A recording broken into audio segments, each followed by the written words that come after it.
Community is more than where you live. It's the people in it. I help equip Baton Rouge communities with resources that facilitate change. Who go above and beyond to help it thrive. I'm educating children in the Bronx on their community history. During Black History Month, AARP recognizes leaders who uplift communities. I'm helping the community take their health more seriously. AARP believes when we unite for the greater good, we thrive together.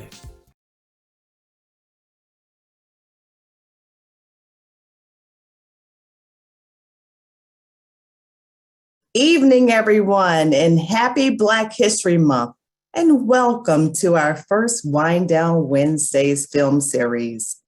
Hello, my name is Michelle Evans Oliver, and I am the president of the Association for the Study of African American Life and History, Richmond, Virginia branch. ASALH was founded in 1915 by Dr. Carter G. Woodson, the father of Black history. Actually, Black History Month started as Black History Week in 1926 and became month in 1976. This month, all across the U.S., schools, organizations, churches, and states are celebrating the accomplishments and deep history about African Americans. We have partnered with AARP all month long to put on Wind Down Wednesdays film series with Brian Bullock. I am so excited about tonight, but before I get started, I want to turn this over to Michelle McQueen, our AARP Community Ambassador. Michelle, are you there? I'm here. Thank you so much, Michelle. Thank you so much for this opportunity to bring greetings on behalf of AARP Virginia. I am Michelle D. McQueen, and I've been a volunteer with AARP for more than 8 years, serving as a driver safety trainer, a community ambassador, and a member of the Speakers Bureau. AARP truly has a wealth of information and resources. We would love to connect with your church, community group, women's club, fraternity, sorority, or any organization that meets monthly. We love working with great community partners like ASALH to bring interesting virtual programs to the community. It is now my pleasure to introduce and turn over to my volunteer community ambassador, who is also a great community partner. She was chosen for a special national photo shoot among several community leaders that work with AARP. We are so proud of her commitment to the community. Thank you so much, Michelle McQueen. It is so nice to see you. The last time I saw you was pre-pandemic, so it's so wonderful for you to be here today as our AARP Community Ambassador. So, as I've said before, we've partnered with AARP all month long to put on Wind Down Wednesdays film series with Brian Bullock. We're privileged to have television and film producer Brian Bullock to join us every Wednesday night during Black History Month. He is a history enthusiast who loves to uncover the history that many of us unknowingly walk or drive past every day here in Virginia. He is graciously sharing some of his short videos and will lead interviews with local historians during the Wind Down Wednesdays. For the past 10 years, Brian has been producing both long and short form video projects for clients, including the YWCA, Jack and Jill of America, Legal Counsel for the Elderly, and the American Academy of Home Care Medicine. Additionally, he has produced television shows for PBS, Reels, and the Smithsonian Channel. Brian is originally from Cleveland, Ohio, and lives in Maryland. And believe it or not, he used to work for AARP many, many moons ago. So today, week one of this film series, we will watch a short film called The Dismal Swamp and the African American Freedom Seekers. At first, the Dismal Swamp was known to Europeans as the most dismal place not fit for man or beast, says William Byrd. The Dismal Swamp of African American and Indigenous people was called home. The swamp was cultivated for living. It was a hidden place for runaway slaves and a home for the free people of color who wanted to get off the grid. One slave who escaped slavery in the Dismal Swamp, Tom Wilson, said he felt safer among the alligators than the white man. Now, I'm going to turn this over to Brian Bullock as he tells us a little bit about the city around the Dismal Swamp and the hidden history within it. Welcome, Brian. Thank you for joining us and being here today. Thank you so much, Michelle, and thank you to AARP. As Michelle mentioned, I am an alumni of AARP, worked there for a very long time, and it was a very enjoyable part of my career. So I'm really looking forward to this next 4 weeks, and I'm also really happy to kick this off with the hidden history of Suffolk and the Dismal Swamp.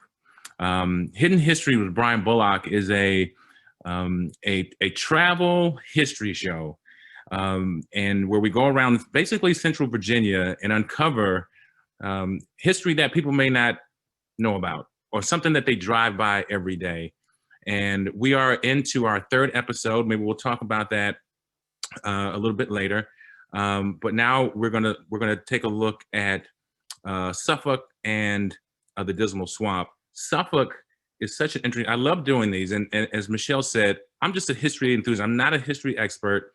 I'm just a history enthusiast. And the whole premise of the show is this filmmaker going and learning about history. And it's just been an amazing experience. And so now I want to just get into it. I'll share this episode. It's very short. It's 11 minutes. And then we can go from there.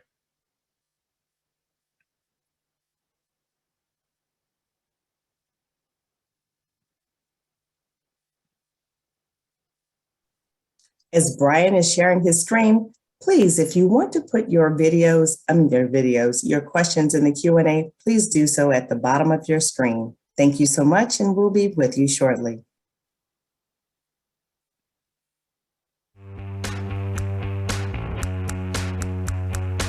Today we're on 460 East, headed to Suffolk, Virginia. 460 is a popular alternative in avoiding the congestion and tunnels of the more northerly I-64 corridor.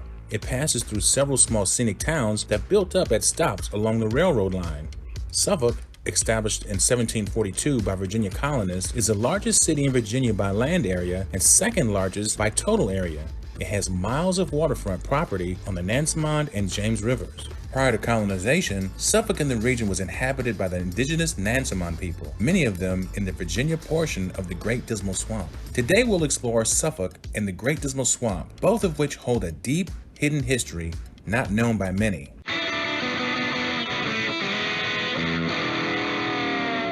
In colonial times, colonists in the region cultivated tobacco with the enslaved before transitioning to mixed farming.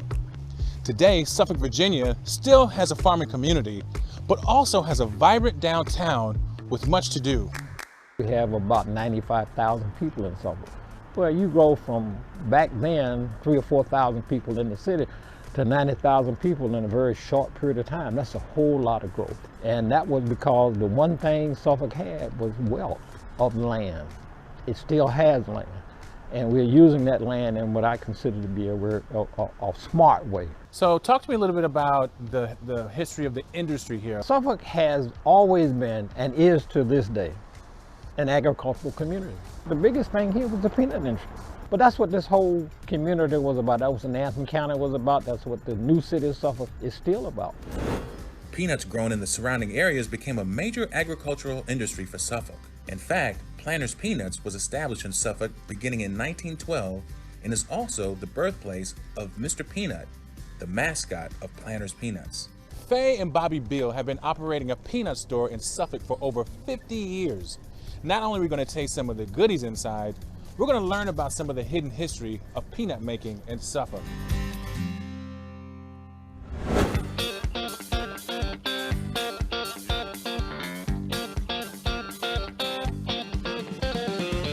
So tell me how Faye's father got into the peanut business. Originally, Mr. Blevins, he used to run the oil mill for Planters. And then later on, he left Planters and then got involved with the store in 1975. The stockholders asked him to take over, and he took it over and ran it until his death in 2000. Tell me about what you have here in the shop. Well, we have a large variety of peanuts, chocolate peanuts, single dip, double dip, cashews, chocolate cashews. One of our best sellers, chocolate peanut brittle. Peanut brittle is good, but if you put chocolate on it, so much better. That sounds dangerous. We've been lucky to be able to keep a good variety over the years. Well, I hear that there's a roaster in the store. Yes, there is. So we get to see some roasting? Sure. Let's do it. This is a 1936 roaster. Came out of the original Planters Nut and Chocolate Company. Use it every day to roast in the shell Virginia extra large peanuts. Now, how's this thing work? Electric motor turns a set of barrels inside. It's gas fired. Taylor's gonna put some peanuts in and we're gonna roast. All right. So how long does it take for the peanuts to be done? First batch, it takes about 45 minutes because you have to heat all that metal up first. Second batch takes about 25 minutes.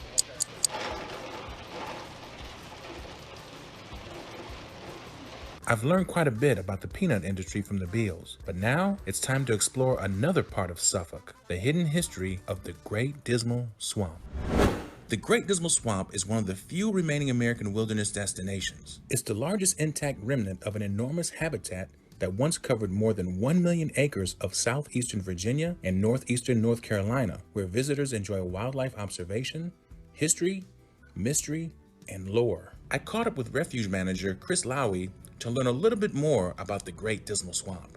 The Dismal Swamp, right now it's about 150,000 acres of a forested wetland, which is really just a remnant of what the historical swamp was. It used to be about 1 million acres. It's rich in history, it's rich in biodiversity, and it's considered a unique ecosystem.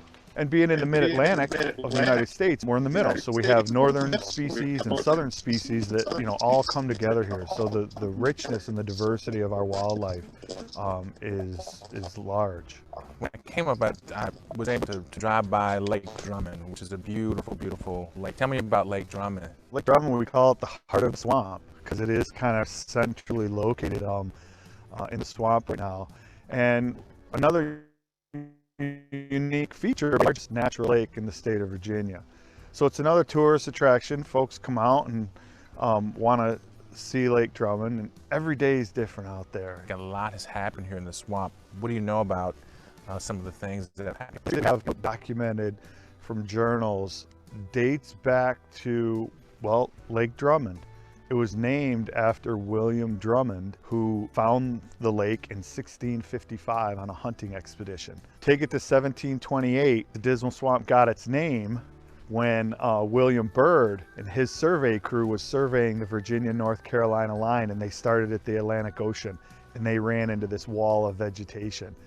And William Byrd declared it the most dismal place not fit for man or beast. George Washington arrived here in the Dismal Swamp in 1763. He called it a glorious paradise, and so began, logging the swamp a little bit for farming until 1974, when the National Wildlife Refuge was established and a lot of that timberland was donated to the federal government and the people of the U.S. Amongst all the history, it really first starts with the indigenous peoples of this area that lived in the swamp and lived off of the swamp. In addition, there's African-American history here in the swamp that's very significant, and that is the freedom seekers, escaping slavery. And from what we know, there were freedom seekers that made it through the swamp. This was designated part of the Underground Railroad Network of Freedom. Even more critical is these freedom seekers actually lived in the swamp for generations. The Great Dismal Swamp is anything but dismal.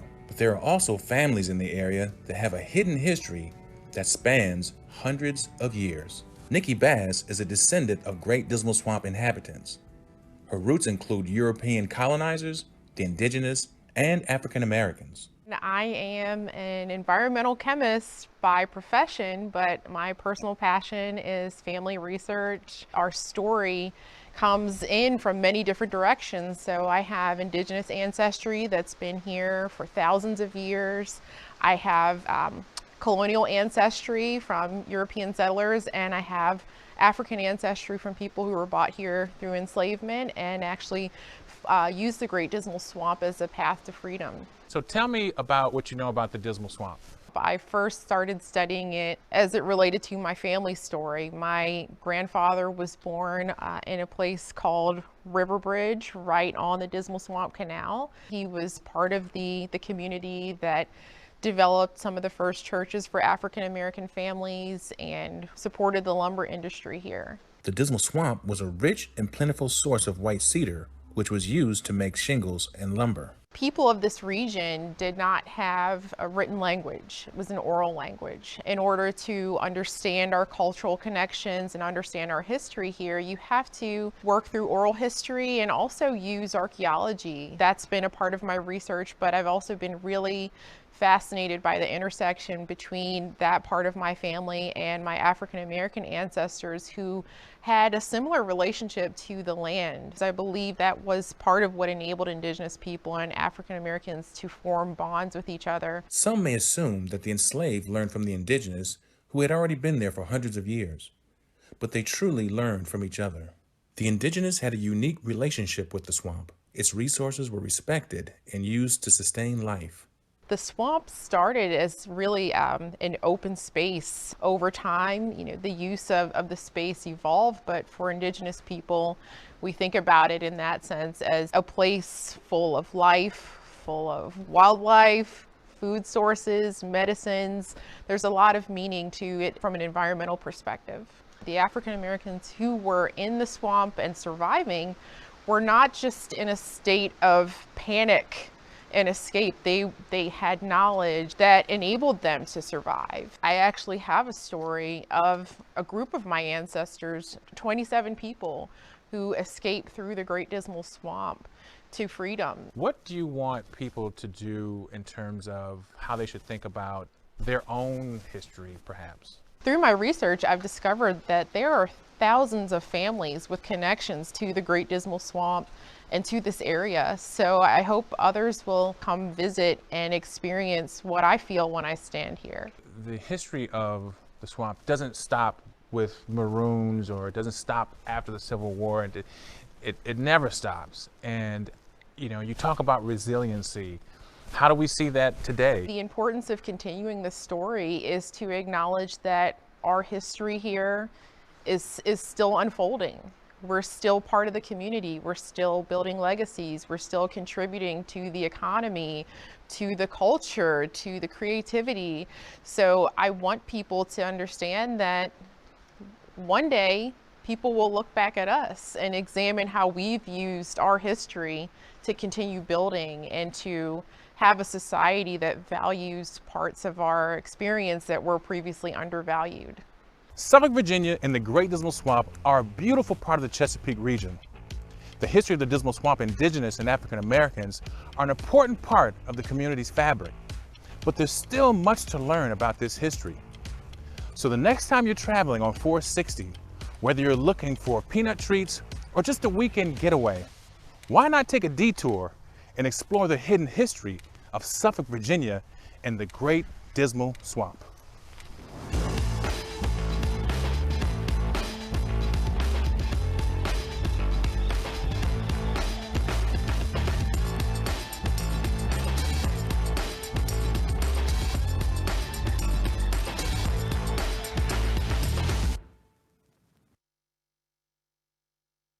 Thank you so much, Brian. That was great. Who knew so much history was right down the road in my own backyard? Thank you for that. Couple of questions. How long did it take you to film and produce this project? So first, let me say, I think we might have had some technical, might have been some lag. So I'm going to make sure to put the link into the chat so that folks can watch it later. Or make sure to go to the VPM YouTube page, and the full episode is there. So So thank you, Michelle, for your question. So each of our episodes, that particular episode took us about 2.5 days. We filmed like the peanut shop in the scene for a day, and then we spent an entire day at the Dismal Swamp at the refuge. And then that third day is usually just some pickup shots and B-roll. But I usually, spend about 2 days, even prior to that, just scouting around the area, meeting people, finding cool things. I didn't even know about the peanut shop. I knew Suffolk was known for peanuts. I know I wanted to do something around peanuts, but I didn't know about that shop, and I would have never found it had I not gone there for a couple of days. And it turned out to be just an absolute wonderful spot. By the way, the Beals loaded the entire crew up with about 5 bags of chocolate peanuts each. Oh, wow. And I had a stomach ache later, but it was delicious. I was, when I first saw the film, I was like, Planters Peanuts, I didn't know that there was a connection to Virginia. So that was wonderful. And, to be a part of the whole, I eat Planters Peanuts all the time. I'm actually a cashew girl. Yeah. But Planters Peanuts is, that's my roasted peanuts. I love that. So thank you for doing that. It was a great a video, very rich in history and information. And so what I found out is when I was looking at it, that there's not a lot of information about African Americans, about slaves, about Indigenous people. When you start to do research, and so, you can find some things that there are historians who have done research. There are also archaeologists. I found out that there was a lot of commercial trading in the swamp. Dr. Daniel Sayce, who's a well-known archaeologist and hopefully he will come on today, but he did an excavation of one of the islands there in the Dismal Swamp. And so with that, he's with American University. I want to give him his props because Dr. Daniel Sayce, if you Google him, he will be in the Dismal Swamp information as well. He says that the African Americans lived in the swamp. He also said that when he excavated one of the islands, he found hundreds of arrowheads, weapons. He found pottery. He actually found a house, houses that were actually in there. So he also said that if you go to the middle of the island, the middle of the swamp, that is where you find the islands. And there's probably hundreds of islands out there. So that was one of the most interesting things that I found is that you had to trudge through the swamp in order to get to the island of safety. But there's a question in the Q&A, and Joe asked, are the original 1,000,000 acres now commercial and residential? Yeah, great question. No, it is protected land. It's actually less than 1,000,000 acres now. It's actually has shrunk some. So when you go there, you won't find any residential or anything. It's very well protected. And to that point, and to your point, Michelle, I actually had a chance to spend some time with Dan Sayers in the swamp, not on this project, but on another project. And it was one of the most life-changing experiences that I've ever experienced. And I asked Dan, and maybe he's here, maybe he'll be able to talk to this, but why the interest in the Dismal Swamp? Why my interest in the Dismal Swamp? And the answer to that is because it shows the resiliency. We've seen the brutality of slavery. We've seen the brutality of the indigenous. We've seen all of that. But to live in this place where it was 110 degrees, there's snakes, bear. I almost sat on a rattlesnake when I was in there with Dan Sayers. And it really puts in perspective the resiliency of the formerly enslaved and the indigenous, and they did trade back there. They traded lumber. They did all kinds of things back there. This is an incredible testament to those formerly enslaved people that were in the Maroons. So to piggyback off of that question from Joe, and then I'm going to turn it over to Michelle McQueen, is What is the best time of year to visit? Now, if you're going there to go into the swamp, which it's very hard to do. It's very hot. People who live in Virginia, it's hot there. But with Lake Drummond and all of the activities there during the summer, I think it's sort of an untapped sort of a place to visit during the summer. That would be my guess. I think that getting in touch with them, with Chris Lowy, who we interviewed there. He's has great knowledge about it and what happens there year round. But it gets hot back there. Michelle, I'm going to turn it to you for I know you had a question coming up, but I wanted to give you the platform. Thank you so much, Michelle. I appreciate that. Brian, you kind of answered that. Next question I had was, why did you choose the Dismal Swamp in Virginia? And I think you said you were just driving through and happened upon it and just found it very interesting. Would you like to elaborate on that a little more? Yeah, well, I knew about the Dismal Swamp, as I said, from another project that I'd done. And one of the things I think about the Dismal Swamp that doesn't get covered enough is the Indigenous experience in the swamp. And so I really wanted to cover it and dig into that Indigenous experience, who were there long before the formerly enslaved and long before the Maroons. And I got lucky with Miss Bass. She is incredible. She's incredible. She's Indigenous. She has Indigenous roots, colonizer roots, as well as African American. And her family is actually still there. And she's very active in the Nansemond tribe. So I wanted to talk about that a little more, in addition to the African American experience, and as well as the enslaved. So that's really why I wanted to focus on that. Thank you so much. That was very, very interesting. The next time I'm going down 460, I know what I need to do. So thank you for that. My next question is, how do you find people that you interview? At AARP, we're always trying to recruit people to help us in the community. So please share their experiences. Yeah, so one of the great things that I love about this show and what makes it so fun is I get to meet people. And I get lots of ideas from people as well. In the partnership with VPM and PBS has been amazing. Terry Gow, who is their community person, is always forwarding me interesting stories. And so I love just hearing from people. Just, our interactions and our engagement on social media has been great. I get lots of ideas. Anyone here listening now can always, follow me on Instagram at Hidden History with Brian, and I will respond. Love to hear that history. I am a PBS VPM nerd. So I like troll to see what's new that's coming on. And then what I do is I go to the other areas, other states, and I troll their areas too. So I understand what you're saying. And I've seen your information on VPM. And thank you for that. I appreciate all of your hard work and expertise in this area. We have a question from Lisa, and she said, awesome presentation, Brian. Thank you. You mentioned wooden shingles. Do you know when they started to be a commercial business for people who lived in the swamp?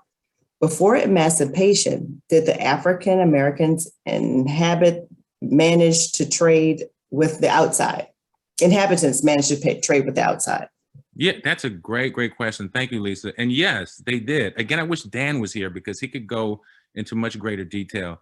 But there was as the enslaved left the plantation surrounding Suffolk and they went into the swamp, there was oftentimes people from their families who stayed back. And so they would leave the swamp, go into the surrounding areas, get supplies and so forth. But the lumber companies also knew that this lumber was back there. So they would trade. There was a commercial exchange with the lumber. And as far back as I mentioned in the program, George Washington, that the lumber business was booming.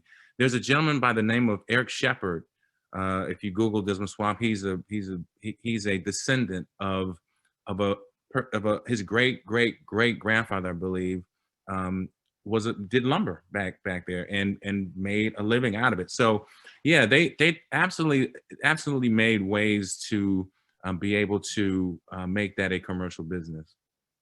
So I'm going to piggyback off of that because I know a little bit because I've been studying Dr. Say's information. And I know that George Washington came in, William Byrd came in and he said, this is a dismal place. And that's how the Dismal Swamp came in. But when George Washington came in about 1780, and I can't quote the exact time, but he was like, oh, this is commerce. I can make some money out of this. And when he did that, he was able to bring in Thomas Jefferson. He was able to bring in Madison. He brought in all of his cronies. So, we know the story. And he was able to make money off of the timber. And so the timber was, I believe it's cedar. I'm not sure what it's two that's very, very prevalent in that area. And they would just go in and chop it down and make shingles. And they built a dam in that area so that they can, and they built a canal. So it's a lot, starting in 1760s, 1780s is when all of the businesses started. The one thing that I do know is that the indigenous people were in that area way before the 1600s. And so they had, they were hunting there, they were trading there within their own. And then once slavery came over in the 1600s, roughly about 1660 is when you would start to see, 1661, you would start to see the runaway slaves or the indentured servants going into the swamp to make sure that they were not to be captured. And they went through a lot. They, because bears are there, moccasins, rattlesnakes. You have like pigs that are, like feral pigs that are in there. So they were able to, go through all of that, get to the middle land and make a settlement for what I hear is more than 50,000 people that probably settled in land or more. So I just wanted to give that information out. Thank you for that question. Here's another question for you. Did you visit the North Carolina side of the Dismal Swamp? And do you have a contact for Nikki? And Nikki, I guess she's in the video. So for this show, we did not visit the North Carolina side of the Dismal, but I have been there on the other project. So I have been there, and as a matter of fact, Nikki also has relatives in that part of the swamp. And yes, I do have Nikki's contact. We can share that offline. I don't know how, Michelle, how we want to handle that. Yeah, if you can put your email in the Q&A, then we'll be able to pull that and send it over to Brian Bullock. Perfect. So we have 4 questions, which is great. Thank you so much for the questions. Bernadette Weaver said, are there any particular Native tribes that live there? So the tribe that Nikki is part of is the Nansemond tribe. And I think that was the major tribe there. There may be some other tribes. When I was talking to Nikki, she was very adamant about not, if you notice in her interview, she doesn't really talk specifically about the Nansemond tribe, because in fact, I think there are 2 other tribes there, and the names escape me. Powhatan's is one. Yeah, I know that they traded with the Nansemond tribe as well. Right. Yeah. So the short answer is yes. There were other indigenous in that area. Perfect. Thank you so much. So Linty asked a question: what type of infectious diseases, mosquito diseases like malaria, fungal type infections were there? Well, we know malaria was there, so that's one of them. Do you know of any other type of infections in your research? Did you find out any more? I have not. not specifically, but I do know, again, in interacting with Dan, that one of the things that I really, that came to light with me with this project was going into it, that the formerly enslaved went to the swamp and learned from the indigenous. But what I was forgetting is that the African Americans were not far generationally from Africa. So they came from places that had this similar experience. So I say that to say that being able to treat disease, I'm sure they had ways. And, certainly, as Michelle said, there was disease there for sure. I don't know what specifically, but my hunch is that, there were remedies in the swamp through the plants and the vegetation there. So that's a great question. But that was one of the things that I really learned, that, after the formerly enslaved that went there, it wasn't like they were just didn't know what to do.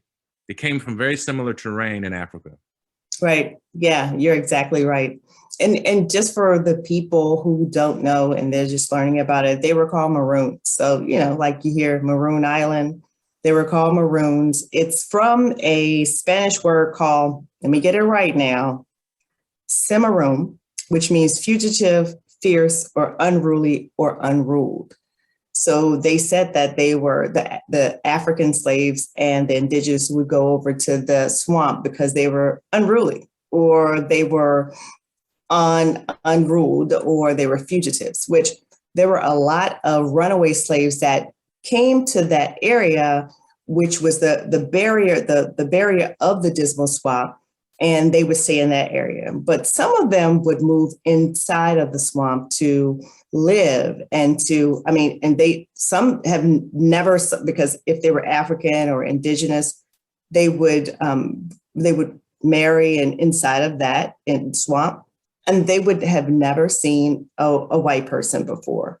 So if they did, they probably would be shocked.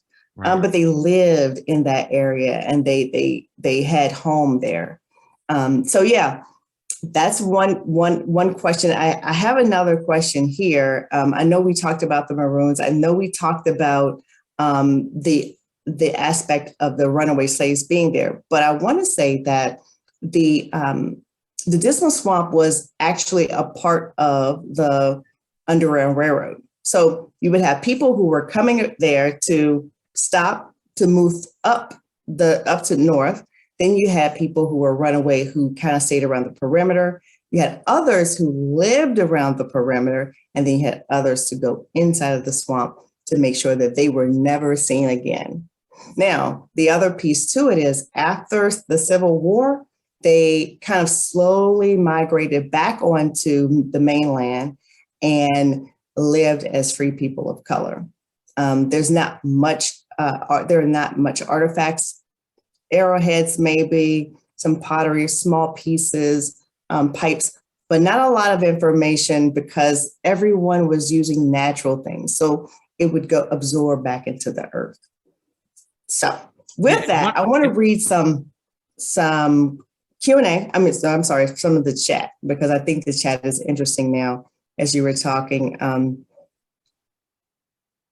Maurice J. Hopkins said, I saw the photo displayed as the young lady was talking about her roots in the Dismal Swamp, a photo of Joe Louis with another male person. Was he a part of the Dismal Swamp community heritage? You had a very good eye. That was Joe Louis. And that was actually Joe Louis with Nikki's, I believe, her grandfather. So they were friends. And so it was just a picture. It was just a family photo. So there's no connection with the Dismal with Joe Louis. The Basses were just they were just hanging out with Joe Louis. So we have genealogist Renata Yarborough, who is an excellent one person who you want to talk to about North Carolina history. She said she's always so curious when she drives through there on my way down to Eastern North Carolina counties. it always seems like I can feel the ancestors. So Yeah. thank you, Renata, for Yeah, that. oh man, that is such a great point. I feel the same way. And I just have, it's kind of indescribable. But I feel the exact same thing. Even being inside the swamp, that's why I said it was sort of life changing. It made me want to not complain about anything ever again, you know, Right. to think about what that must have been like living there. And it also tells you what to be enslaved must have felt like, to prefer that over being on a plantation. Yeah.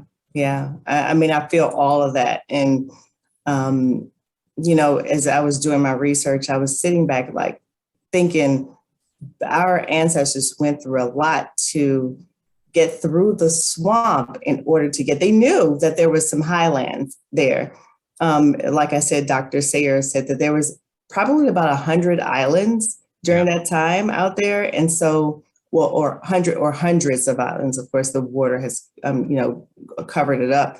But it was just, it's a remarkable thought of how ancestors would have been able to trudge through and make it. Because there were a lot of, you know, we talk about the living, but there were a lot of people who perished during that time as well. Yeah. Of course, I know that we talked to Renata. She should be with us. Hopefully, I'm crossing my fingers, on our last series of family history. So thank you, Renata, for possibly being with us for the Brian Bullock, North Carolina piece that we have coming up. Stay tuned. So we have Ruby. Ruby says, my family often traveled through the Dismal Swamp and owned a farm. We harvested and sold peanuts to planters. My cousin used the Dismal Swamp as an escape route near Suffolk to enter Dover, Delaware. He was fleeing from whites after being threatened. Wow. Very, very, wow. That's interesting. That's some deep history there. Yeah. Wow, that's incredible. Yeah. Michelle, I want to say something too. You talked about the migration out of the Dismal Swamp. Sure. Yeah. And I'd be interested if anybody, if in the chat, anyone knows if, and maybe you'll get to this later, but one of the most difficult things was to find people who knew that they had descendants from the swamp. I figured people in Suffolk and the surrounding areas down into North Carolina and Gates and so forth, they would know. And there's some that are, but it's way far less than I would ever figure. And in fact, when I talk to people around that area, most of the time, the response was like, "Oh, that old swamp, you know, we don't even think." And it's so interesting, but I understand it now. You know, the history behind it, and you know, I just wanted to add on to what you were saying about that. Yeah, you know, we're I guess we're vibing because I get it. I understand. I know that there are so many, because it was so secretive. You know, you didn't know, like if you're back on the mainland, you don't know that they lived on unless they talked about it. Now there's a gentleman, and I wrote this down. He lived he lived in the swamp. I need to find it while you're talking, and I can give you some information about him. But there was a great story about him, and I'll say that later. There's a question from Facebook. And Miss Barbara writes, I loved Mr. Bullock's film. I hope he gets a source of grant opportunity, like from the Smithsonian, to do more in-depth films about history. So that's from Barbara on Facebook. So she's saying she's tuned in, she's listening to you, and she just wants to hopefully you will get some information from Smithsonian. I think, do you work with Smithsonian now? No, I don't. I worked with Dan Sayer. First of all, thank you, Barbara. I'm with you on that. I'm with you. So thank you. The project I worked with Dan was for Smithsonian, and they did a different approach than what I did. Dan actually, we reconstructed those huts that you talked about on those islands that were on stilts. So it was pretty in depth. It's called Escape from the Great Dismal Swamp, and it's a Smithsonian, and it's still on.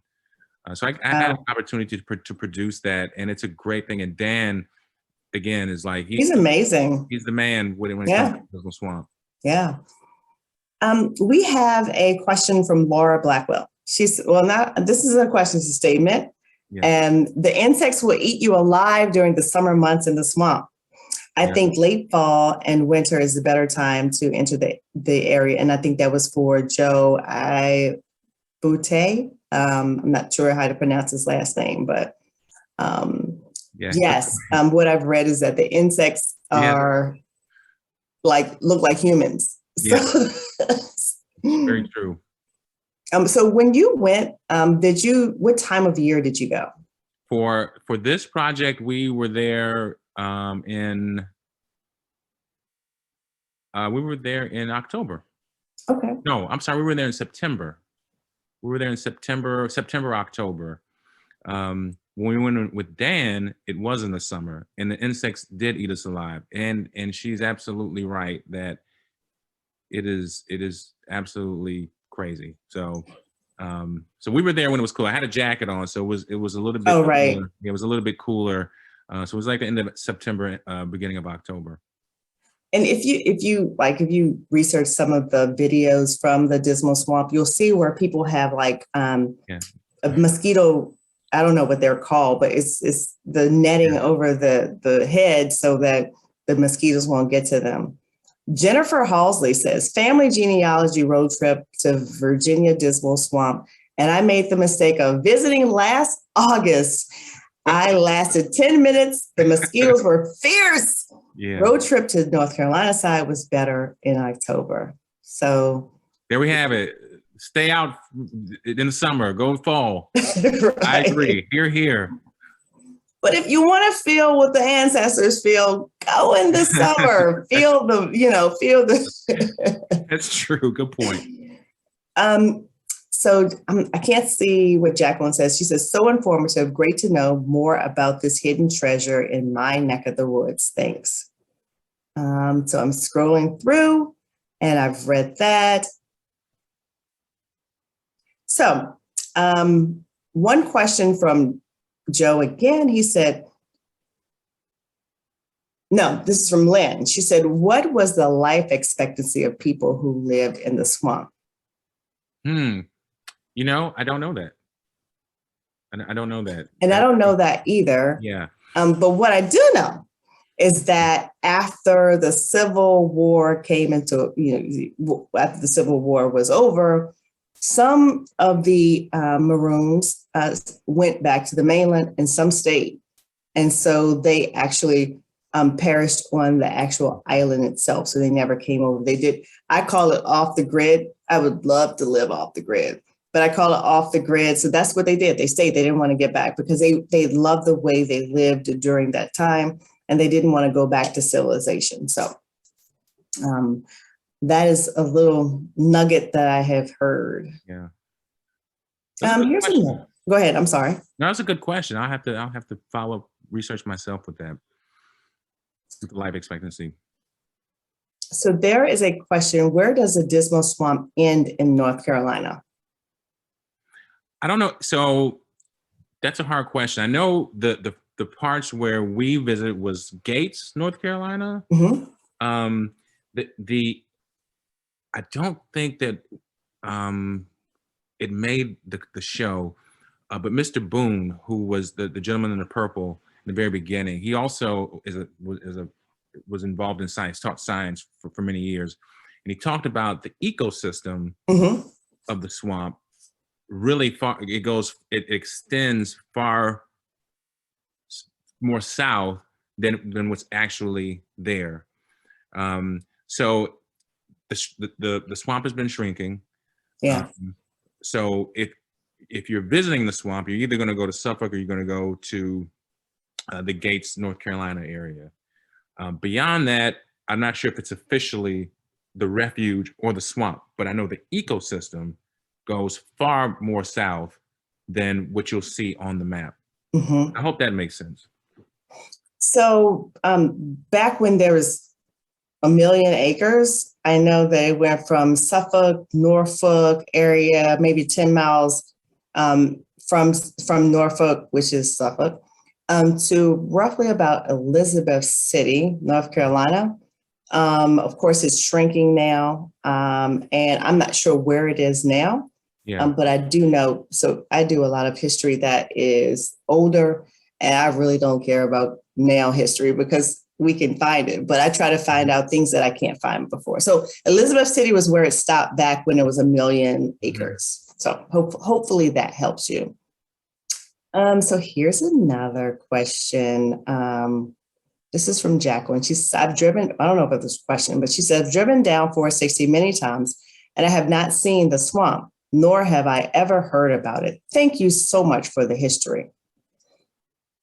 Now, I can say that I have seen plenty of people who actually played in the Dismal Swamp and knew nothing about the history in the Dismal Swamp. So you're not alone, Jacqueline. And that's the reason why we are here with Brian Bullock and Hidden Histories. So thank you so much, Brian.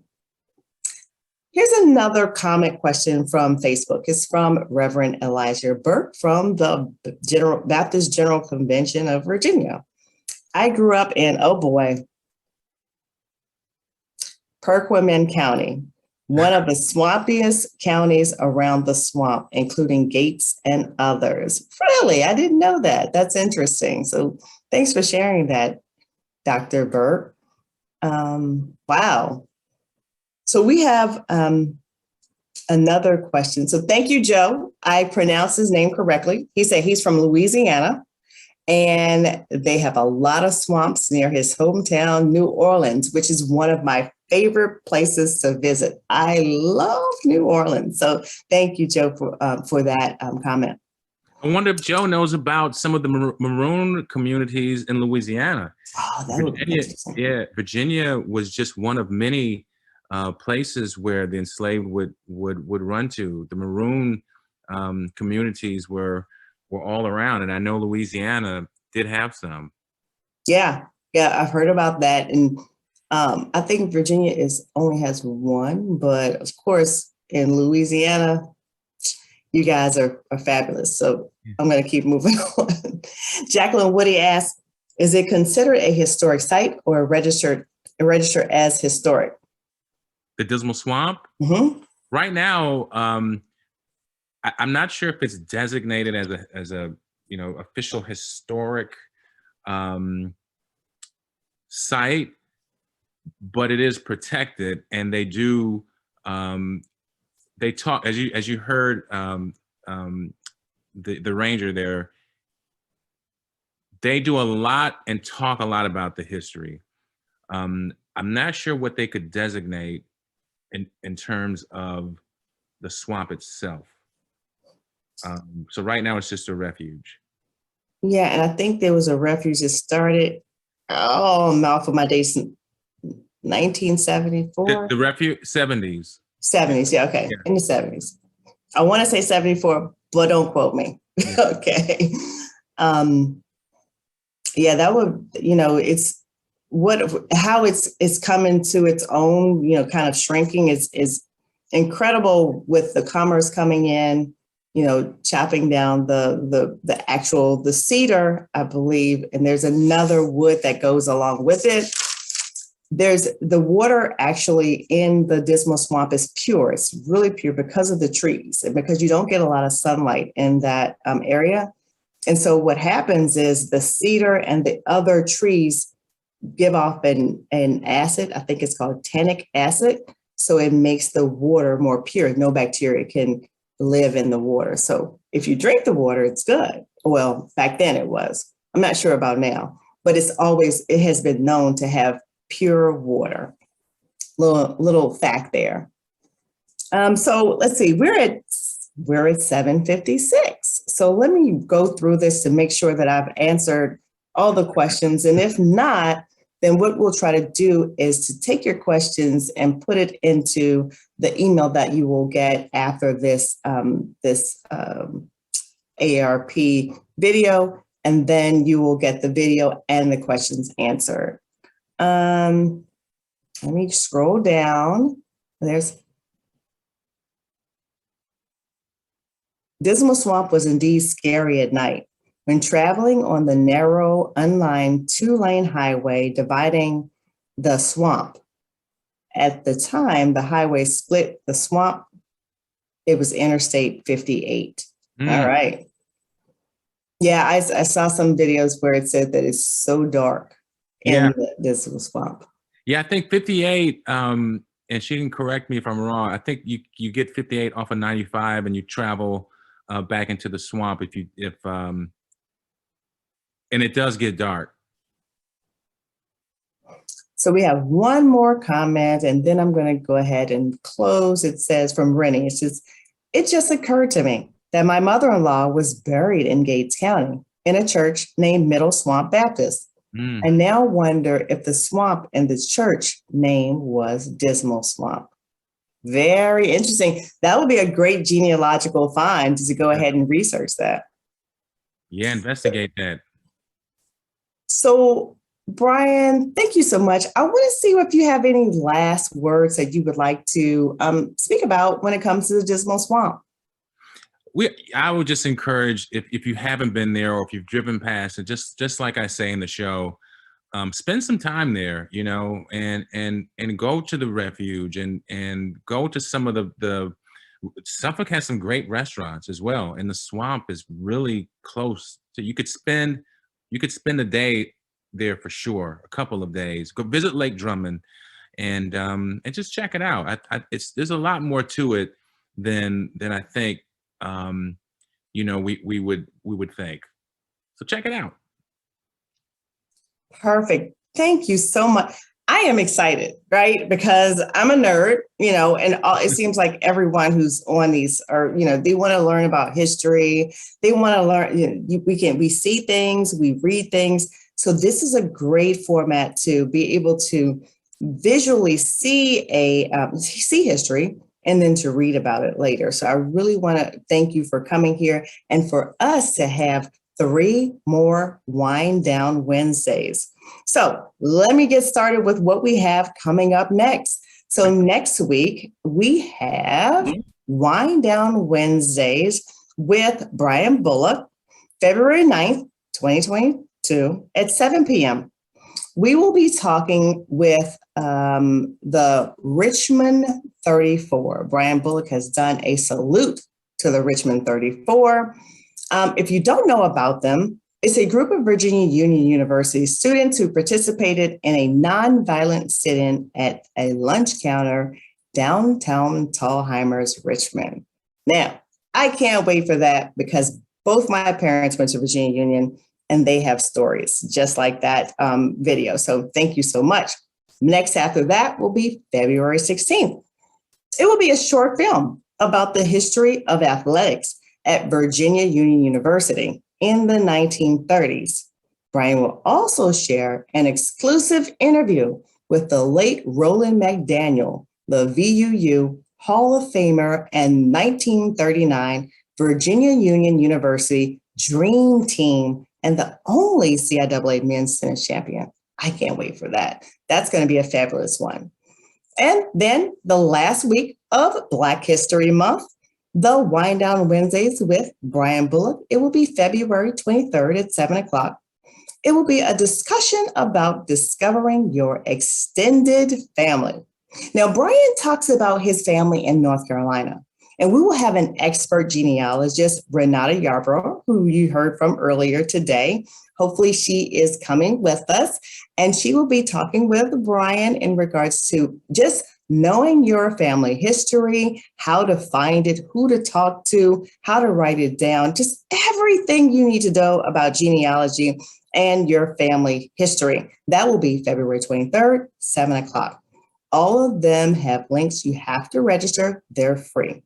But it's not over for ASALH Richmond. We have a Cultivate series that ties into the National Black History theme, Black Health and Wellness. That starts Tuesday, February 22nd at 7 o'clock. Join us for a 4-part series with farmer and student of the earth, Michael Carter Jr. of Carter Farms, located in Orange, Virginia. Series 1, which will be February 22nd, is Africulture, Crops, Benefits, and Lifestyle, the history between plants and Africa. And last but not least, we will end off our Black History Month 2020 ASALH Richmond, Virginia with Sunday sit-ins, Racial and Social Injustice, Sunday, February 27th at 5 p.m. Eastern Time.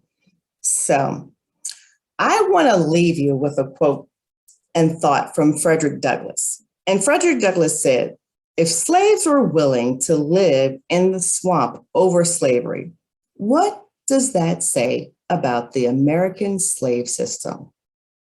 That's just food for thought. Thanks everyone for joining us. We hope you enjoyed our first Wind Down Wednesdays. See you next week, February 9th, 7 o'clock Eastern Time, as we give a salute to the Richmond 34. So long.